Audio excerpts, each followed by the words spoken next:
El sol caía pesado sobre las colinas secas del oeste, tiñendo todo de un color cobre ardiente. El polvo flotaba en el aire, como si el viento se hubiera cansado de barrer la pradera. A lo lejos, un caballo solitario galopaba, su crin agitándose como una bandera de guerra contra el horizonte. Tomás Herrera, un hombre de manos callosas y mirada franca, observaba aquella silueta desde la cerca de su rancho. No era cualquier caballo ansé, decía que aquel semental negro, al que todos llamaban Sombra, jamás había dejado que un humano lo tocara, y aunque muchos lo intentaron, ninguno volvió con otra cosa que no fuera una herida en el orgullo. Tomás no era un cazador de leyendas, era un hombre de principios, criado para respetar lo que no le pertenecía, pero también sabía reconocer cuando la vida le ponía una prueba, y Sombra parecía más una prueba que un simple animal indomable. La historia de ese caballo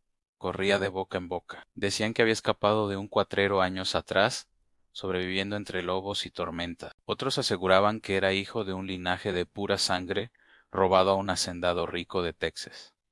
Lo cierto es que el animal se movía como si fuera dueño del viento, y no aceptaba cadenas ni jinetes. Un atardecer, mientras Tomás regresaba del pueblo con la carreta cargada de grano, vio a Sombra bebiendo en el arroyo que pasaba cerca de su propiedad. El caballo levantó la cabeza, y durante unos segundos sus miradas se encontraron. Fue un instante breve, pero bastó para que Tomás entendiera que aquel animal no era como los demás. Esa noche, mientras la luna se alzaba redonda sobre las colinas, Tomás se quedó despierto, sentado en el porche, pensando en cómo acercarse a Sombra sin quebrar su espíritu. Sabía que atraparlo a la fuerza sería condenarlo a una vida de desconfianza, y Tomás, más que un domador, quería ser un amigo. Aún pasaron días. Tomás comenzó a dejar agua fresca y algo de maíz cerca del arroyo.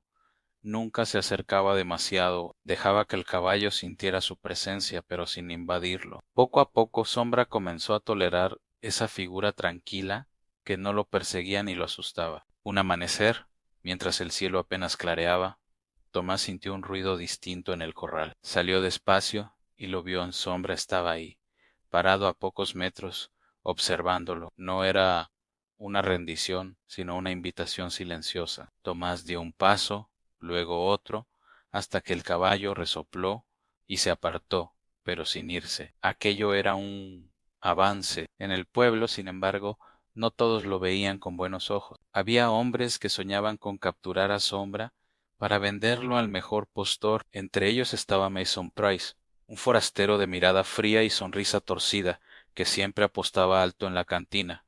Mason no creía en amistades entre hombre y bestia, creía en látigos y ganancias rápidas. Una tarde, Mason se presentó en el rancho de Tomás. Sin rodeos, le dijo: ese caballo será mío, Herrera. Te aconsejo que no te interpongas. Tomás, con la calma que lo caracterizaba, respondió: mientras pise mis tierras, Sombra está bajo mi cuidado, y yo cuido lo que es mío. Mason sonrió, pero sus ojos no tenían humor. Esa noche Tomás supo que debía actuar rápido.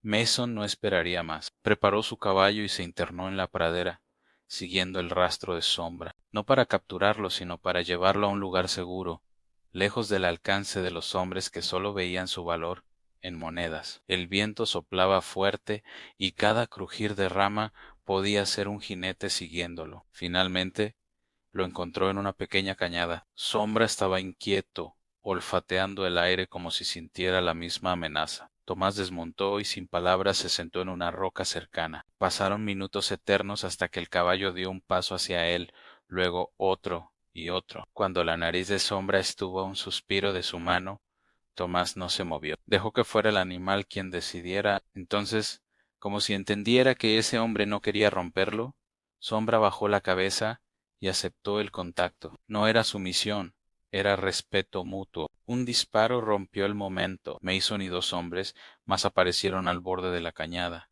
Apártate, Herrera, gritó, pero Tomás se puso de pie, el cuerpo firme como un roble. ¿Tendrás que pasar sobre mí? Los hombres avanzaron, pero el eco de un trueno los detuvo. No, era el cielo, era el galope de Sombra, que en un destello de fuerza y libertad saltó por encima de Tomás y desapareció entre las colinas. Mason maldijo, pero no pudo seguirlo. En su interior sabía que un caballo así nunca se rendiría a alguien como él. Tomás sonrió, no porque lo hubiera salvado para sí mismo, sino porque había defendido su derecho a ser libre. Años después, todavía se contaban historias del caballo negro que corría por las llanuras y del vaquero que eligió protegerlo en vez de poseerlo. Y cada vez que alguien le preguntaba por qué lo dejó ir, Tomás respondía: hay cosas que no se atan, porque al hacerlo dejas de ver lo que las hace únicas. La moraleja quedó clara para todos los que escuchaban. No.